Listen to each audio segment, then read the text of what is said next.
क्षेत्र की तीव्रता क्या होती है, जो हम भी निकालते हैं, आखिर वो है क्या।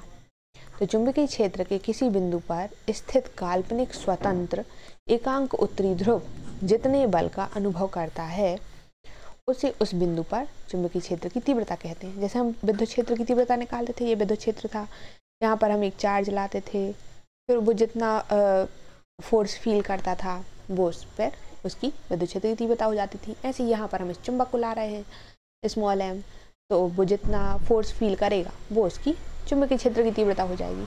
इसे हम कैपिटल B से B वेक्टर से प्रदर्शित करते हैं। यदि स्मॉल m ध्रुव प्रावल्य के किसी ध्रुव से r दूरी पर एकांक उत्तरी ध्रुव रखा हुआ है, तब कूलॉम के व्युत्क्रम वर्ग के नियम से, कूलॉम का व्युत्क्रम वर्ग नियम क्या था, जब हम फोर्स निकालते थे तो उसमें Q1 Q2 आता था अपॉन में r स्क्वायर, और K क्या था 1/4 पाई एप्सिलॉन नॉट। ऐसे यहाँ पर B है बराबर μ0/4 पाई m अपॉन में r स्क्वायर, तो ये आ गया। अब अतः चुंबकीय क्षेत्र का परिमाण क्या हो जाएगा, μ0/4 पाई m अपॉन r स्क्वायर। तो ये हो जाता है B की वैल्यू। जैसे हम E की वैल्यू निकालते थे, E की वैल्यू वहाँ पर क्या थी, E बराबर 1/4 pi epsilon not Q upon में r स्क्वायर। ऐसे यहाँ पर देखो सब सेम है, ये 1/4 पाई एप्सिलॉन नॉट की जगह आ गया μ0/4 पाई और Q की जगह m आ गया।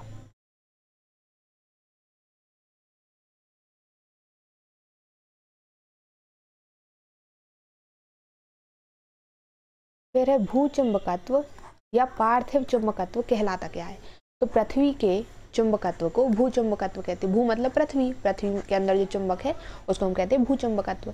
अब भूचुंबकत्व के पक्ष में प्रमाण क्या क्या है, आखिर ऐसा क्या है कि वो चुंबक है, हमें कैसे पता चला। तो सबसे पहला तो ये है कि क्षैतिज तल में घूमने के लिए स्वतंत्र चुंबक का उत्तर दक्षिण दिशा में ठहरना। जब हम ऐसा करते हैं, पिक्चरों में देखा होगा तुम लोगों ने, वो पत्ते पर क्या करते थे, एक सुई रख देते थे और पानी में उसको रख देते थे, तो होता क्या था, सुई अपने आप उत्तर दक्षिण दिशा में मुड़ जाती थी, जिससे पता चल जाता था किस साइड दक्षिण है किस साइड उत्तर है। तो फिर हमें इससे पता चला कि पृथ्वी के अंदर एक चुंबक है। तो ये एक उदाहरण हो गया। और पृथ्वी के अंदर उत्तर दक्षिण दिशा में गड़े लोहे की छड़ का चुंबक बन जाना। अगर हम लोहे की छड़ को बहुत टाइम तक पृथ्वी में गड़ा दे तो क्या होगा, वो चुंबक की तरफ बिहेव करने लगेगी।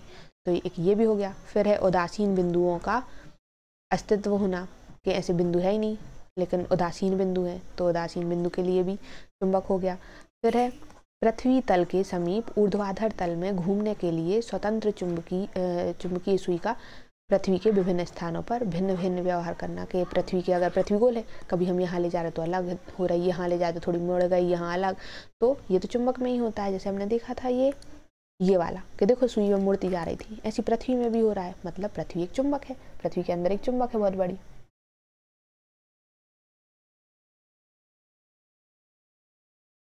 फिर है भूचुंबक के अध्ययन हेतु निम्न शब्दों से परिचित, मतलब क्या क्या शब्द हो सकते हैं। तो देखो भौगोलिक अक्ष, भौगोलिक अक्ष होता है भौगोलिक ध्रुवों के मिलाने वाली रेखा को भौगोलिक अक्ष कहते हैं। यह पृथ्वी का घूर्णन अक्ष भी है, तो पृथ्वी जिस अक्ष पर घूमती है उसी को हम भौगोलिक अक्ष भी कह देते हैं। फिर और क्या क्या शब्द हैं, भौगोलिक याम्योत्तर, मतलब भौगोलिक अक्ष से गुजरने वाले ऊर्ध्वाधर तल को भौगोलिक याम्योत्तर कहते हैं। फिर भौगोलिक विषुवत रेखा, मतलब भौगोलिक अक्ष के लंबवत पृथ्वी तल पर सबसे बड़े वृत्त को भौगोलिक विषुवत रेखा कहेंगे। यह पृथ्वी के केंद्र के संकेंद्रीय होता है और ये भौगोलिक निरक्ष या भौगोलिक भूमध्य रेखा कहलाएगी। ये पृथ्वी, तो यहाँ ये वाली अक्ष जो रहेगी सबसे बड़ी, यही कहलाएगी भौगोलिक विषुवत रेखा। भूचुंबकीय अक्ष क्या कहलाता है, तो भूचुंबकीय ध्रुवों को मिलाने वाली रेखा को भूचुंबकीय अक्ष कहेंगे। ऐसे ही भूचुंबकीय याम्योत्तर क्या है, तो भूचुंबकीय अक्ष से गुजरने वाले ऊर्ध्वाधर तल को भूचुंबकीय याम्योत्तर कहते हैं। ये एग्जाम में ये नहीं आता, लेकिन ये शब्द पता होने चाहिए कि आखिर होता क्या है ये। फिर है भूचुंबकीय विषुवत रेखा, तो भूचुंबकीय अक्ष के लंबवत पृथ्वी पर सबसे बड़े वृत्त को भूचुंबकीय विषुवत रेखा कहते हैं और इसे भूचुंबकीय निरक्ष या भूचुंबकीय भूमध्य रेखा भी कहते हैं।